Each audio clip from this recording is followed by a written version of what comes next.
So supply chain management works on these 7 principles. So first thing is, you have to adapt your supply chain based on each customer segment. You cannot have a single principle management. So you have to have a different approach within the supply chain, looking into the customer segmentation. When I say customer segmentation, I may be supplying my product to industry. I may be supplying my product to bakeries directly. I may be supplying my product to wholesalers, distributors in the city. So for all these 3, I may have to have a different approach. So hence, I need to customize my logistic network considering each segment. So that is principle 2. The next one is align the demand planning across the supply chain. Because I have these 3 segments, I have to align my demand so that I can plan my supply chain. Then once I align it, then I should differentiate products which are closer to customer. So in this, there are 2 strategies which are used. This is called as pull or push methodology. Pull or push. So the pull is, you have a consumer demand. So when there is a demand, you push the product. Okay, so that is pull. Whereas you are creating the demand, you have to create the availability even though there is no demand. That is a push methodology. Okay, many times we have a term which is called as dumping policy. Have you heard about this dumping policy? Can I get your answers, please? Dumping policy.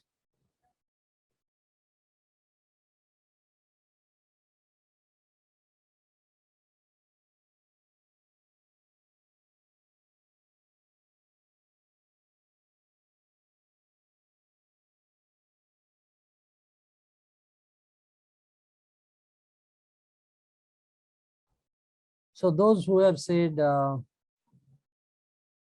yes, can you tell me what is the dumping policy? Sir, lower down the prices of the product. What is that? Sorry? Lower down the prices of the product. Lower down the prices of product. Okay. Okay. Right.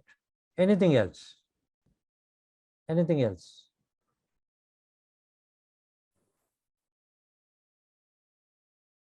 Milk powder dumping. Okay. So dumping policy is, you flood the market. Everywhere your product is available, everywhere your product is seen, irrespective of sale, you dump the product in market. You're not sure whether it is going to be sold or not, but you push that product. So this is called as push methodology. Okay. So differentiate the product, how you are going to give it to customer. Then you have outsource strategical. So when you say outsource, it means, for example, I don't want to manufacture the product in my premise. I will manufacture at certain other place and make it available. I don't want to transport my product from Mumbai to Assam. Instead, I will create a outsource facility in that area, in northeast area, northeast area, to cater to that local market. That is outsourcing. Sometimes, rather many times nowadays, all multinational companies, big companies, they are working on outsource strategy. So everything is outsourced. Your manufacturing is outsourced, your services are outsourced, transportation is outsourced, logistic process is outsourced, and so on. Okay. The next principle which SCM works on is develop information technology that support multi-level decision making. This is very, very important. You must know what is happening, how you are going to support the logistic operation, supply chain management through a technology.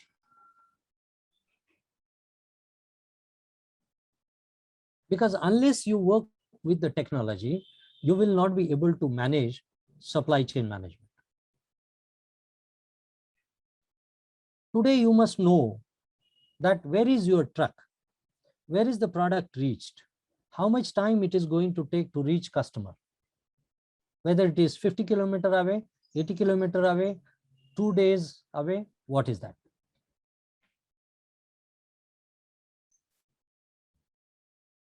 So many technologies are used to capture real-time placement of the product. Not only that, you have to capture the inputs, orders, process those orders, do the distribution, send it to different channel partners. Because supply chain management is a big gamut. Just imagine an activity which happens in a marriage.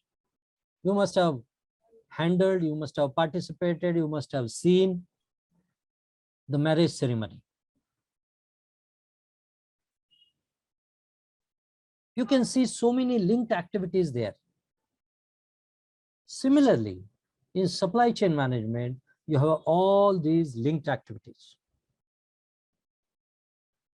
You have to receive the information from customer, process that, see that the material is available, product is available. If not, get it manufactured. To manufacture the material or the product, you have to have raw material. Trust me, if you don't get a single ingredient in the raw material while making the product, your process cannot be completed. And your product is on hold. You can't sell that product. You can't send that product. Rather, you can't send a consignment because one product is not ready. So it's a very complex process and you have to be very alert. And that is why a technological aspect is very, very important. Hello. Yes. Hello, sir. I'm Dr. Dhruv. Yes. Sir, you are discussing that about the product manufacturing. Yes. So, sir, the R&D department is working on the sensory evaluation and physiochemical analysis of the product. Yes. So, sensory evaluation of the product is the main in this in customer satisfaction. Absolutely. That's why the people are working in the sensory evaluation application managers, application managers. So if we have to have some, like the case of milk powder we take, or the powder which I produced. So in that there should be some the sensory evaluation of the juice is being done. Yes. And the sensory evaluation of the Kinnu powder is being done. So they have to be developed. I developed the correlation coefficient between these two. Yes. So on the basis of that, I had made a conclusion on that. So what will give the customers to be satisfied. So I think sensory evaluation is also a big part, plays big part in this customer satisfaction and in the to make the product supply to the customer. Absolutely, doctor. Absolutely, doctor. Doctor, Yes, sir. so I will ask you one question. In Yes, your sir. body, tell Hmm. me which is very important. Which part is very, very important? Brain. Brain. Yes, sir. It means with brain you will do. If you don't have hands, no problem. We'll give you only brain. No, brain. Every body part is important. Absolutely, doctor. Absolutely, doctor. So everyone is important in the supply chain. You Mhm. are, whether it is a quality or R&D, is very, very important, because once the product is produced, okay, Yes, sir. it's not only sensory evaluation, but if the microbiologist is doing a Yes, microbiological microbiology also, testing, biotechnologist also, food exactly, chemistry, food engineer, food technology. exactly, All these people are right. needed to run a food industry, sir. Absolutely. Now horticulturist will say, man, I will not produce crop.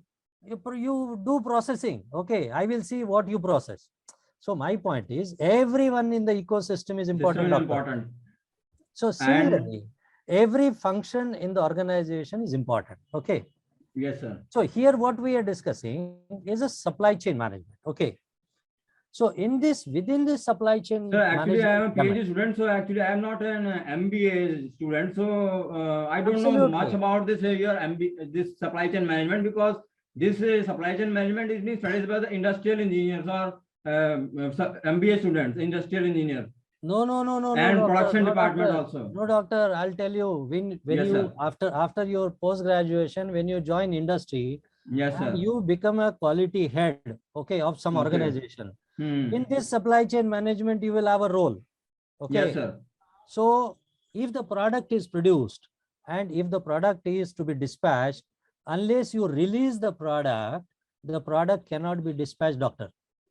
That is your role in the supply chain. Hmm. Okay. So if you recollect, here I have given you, see here, in bottom, okay, we have supporting functions.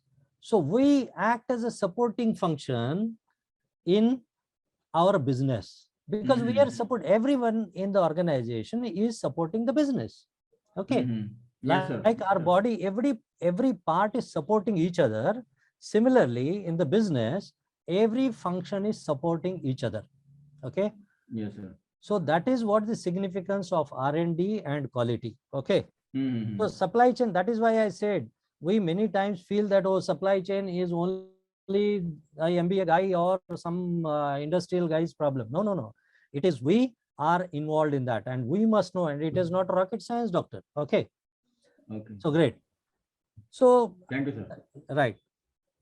So next principle is adapt both service and financial metrics. So we have to manage our finances, we have to manage our services, we have to manage our product. Okay. So based on these 7 supply chain management principles, we need to work on. Okay. So we have to decide whether my supply chain should be efficient or should be responsive. So what is my primary goal? If I have to be efficient, then my primary goal is low cost. But if I have to be responsive, it is a quick response is my primary goal.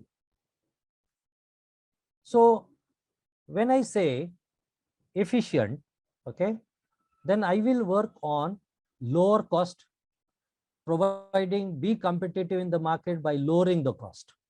But if I say my module is a responsive module, then I have to work on quick response. Order has come and within half an hour delivery happens. Now you must look into Zomato and these kind of delivery apps. Okay. 20 minutes delivery, 50 minutes delivery, 40 minutes delivery, 30 minutes delivery. They are working on quick response. They are not only lowering the cost, but the quick response is one of the important aspect, primary goal in their supply chain. Product design strategy, again, minimum production cost, or modularity. So modularity, you have different variants so that the customer get an opportunity to choose from the products. Pricing strategy, for to be efficient, you have to have low margins. But if you want to be responsive, you can have a high margins. Because if you say, you don't worry, I will give you product in next half an hour. You order me, you don't pile in your facility. Whenever you require product, you tell me. But for this, I will charge you 5 rupees premium. Customer is ready to give. Because customer has to be sure that, yes, your supply chain is responsive, you are able to deliver, I'll pay 5 rupees extra. Okay, so that is responsive strategy will give you high margins.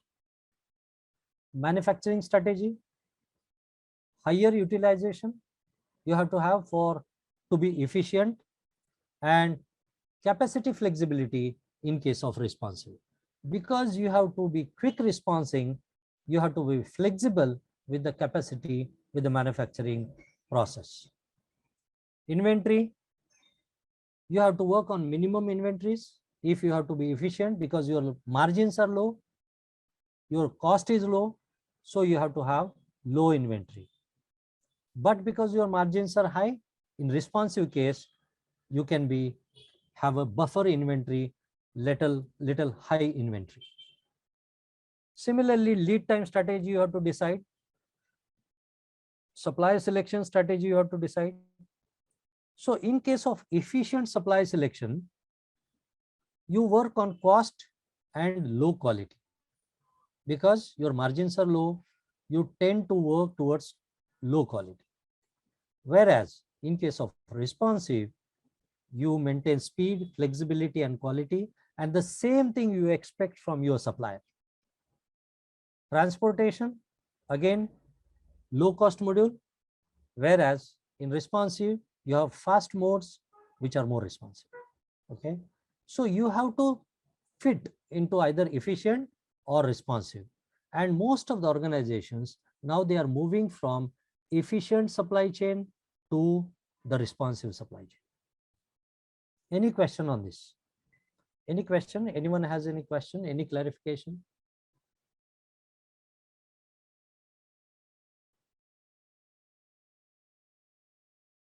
If you don't have question, you can answer. Mention in chat box that you don't have question, no problem. Participant, please raise your hand. I will allow the unmute yourself.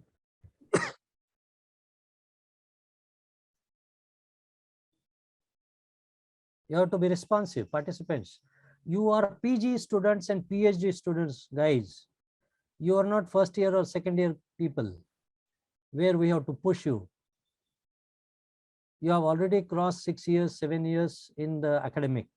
Maybe few of you have already worked, gained experience.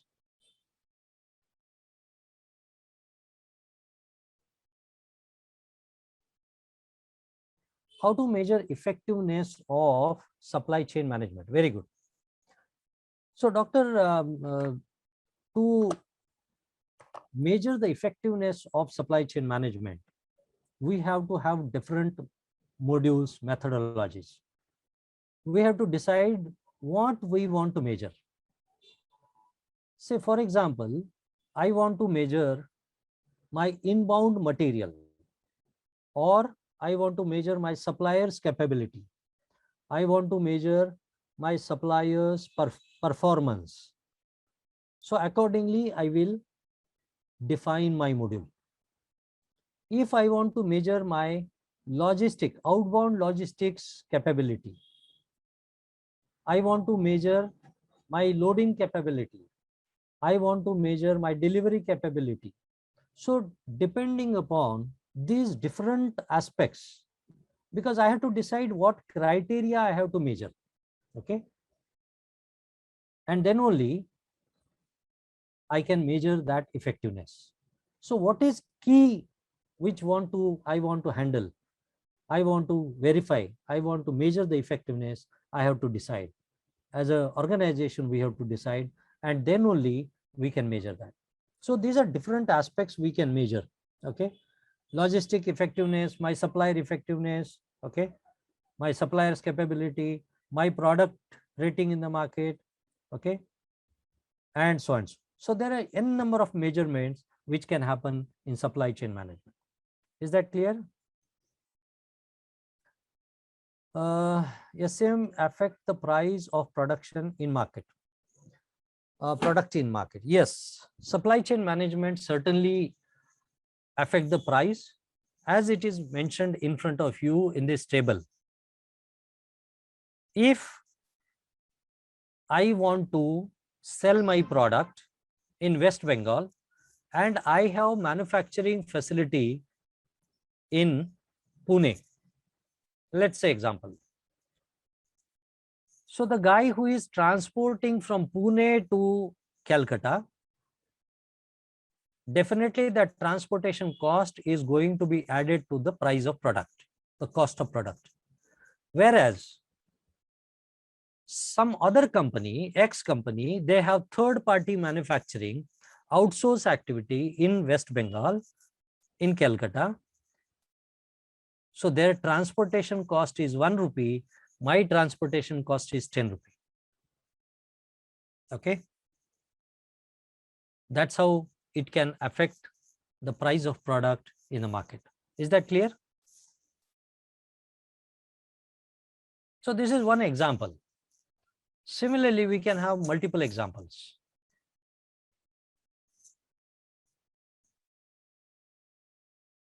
Shailendra, Kaka Sahib.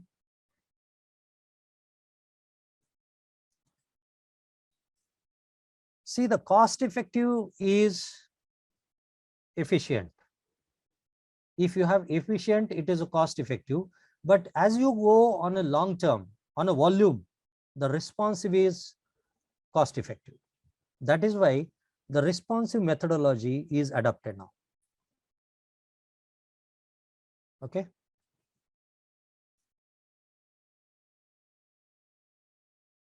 So if we look at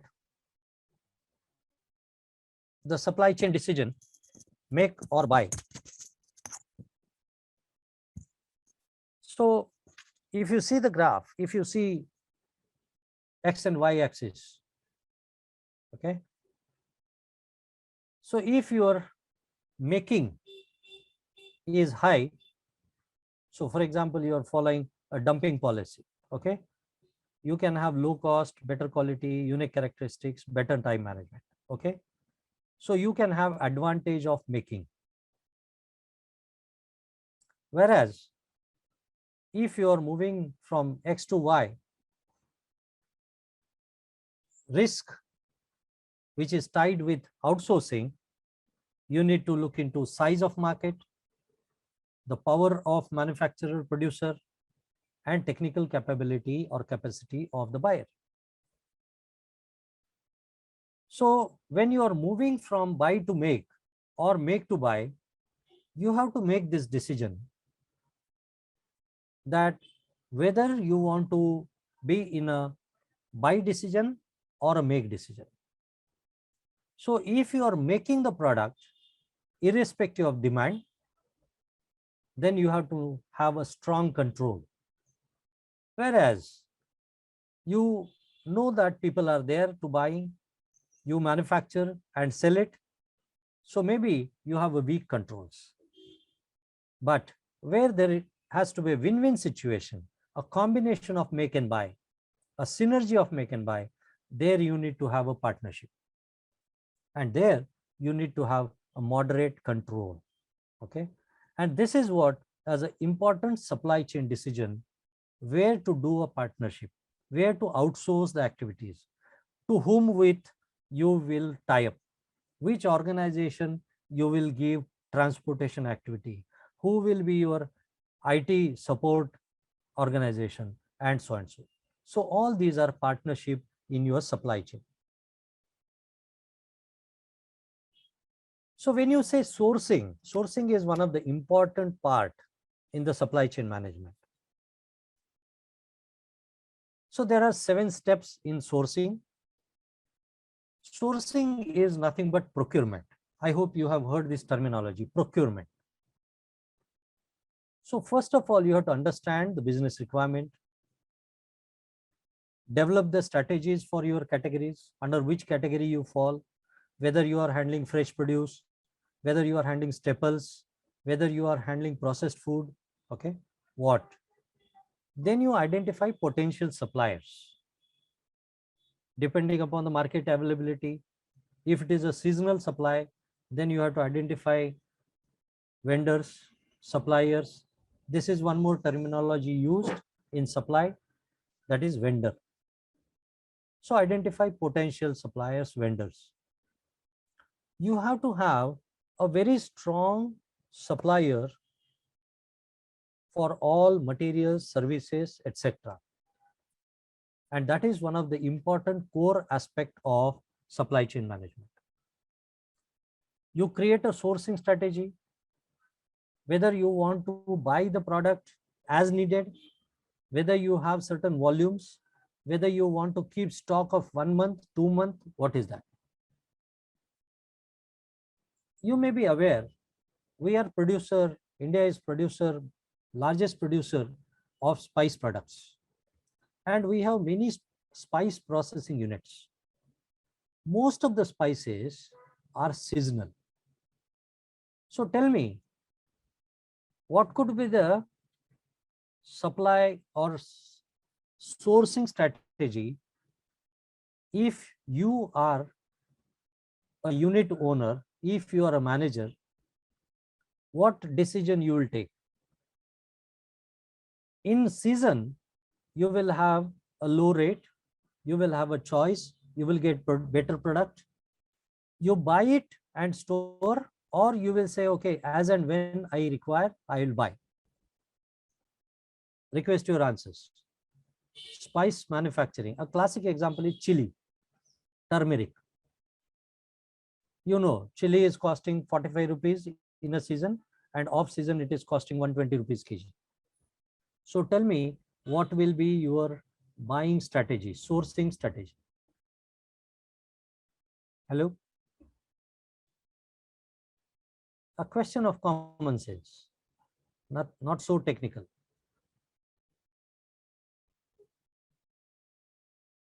Buy at low price, perfect.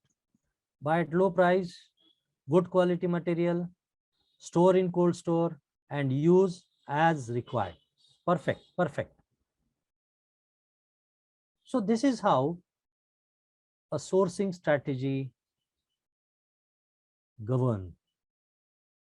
So you have to decide sourcing strategy.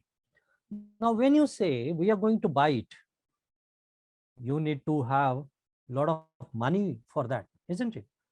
A lot of investment will happen.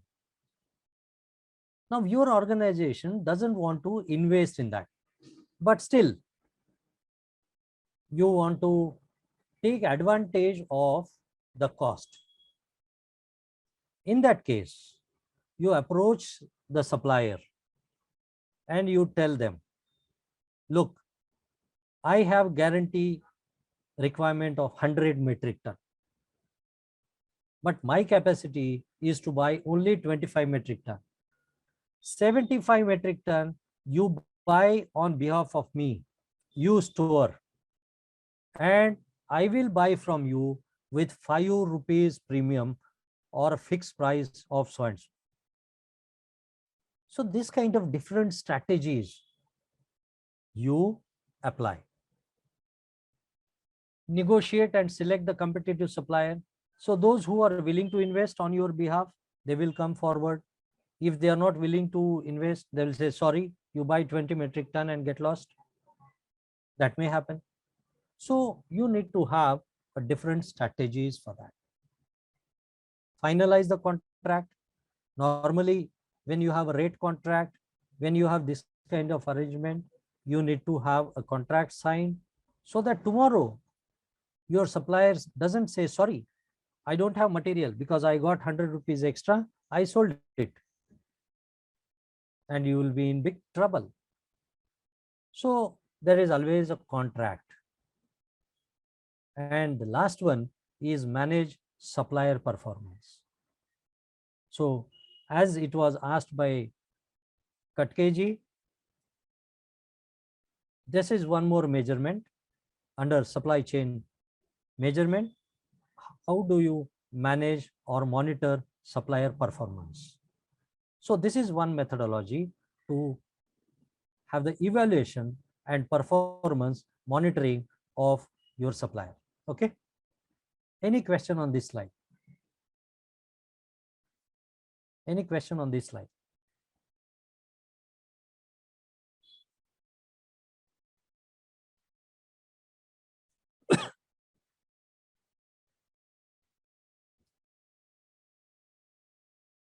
Very good. How about short shelf life? Yes, short shelf life product. Really, this is very difficult. Okay. A classic example here is, I can say a mushroom, short shelf life. Some kind of vegetables, exotic vegetables, short shelf life. Some fruits, which are short shelf life. So if you have a methodology where you can partly process or manage through temperature controls, you need to work towards that. Okay. If not, then you have to take advantage through bulk processing. Maybe you will have multiple processing units where you will process the product and partially process, preserve it through the preservatives or through the low temperature cold storages, different methodologies, and then use it. Okay. So depending upon product, depending upon your product requirement, input material requirement, which location you are, you have to decide the strategies. Okay. So there are different means and methodologies available.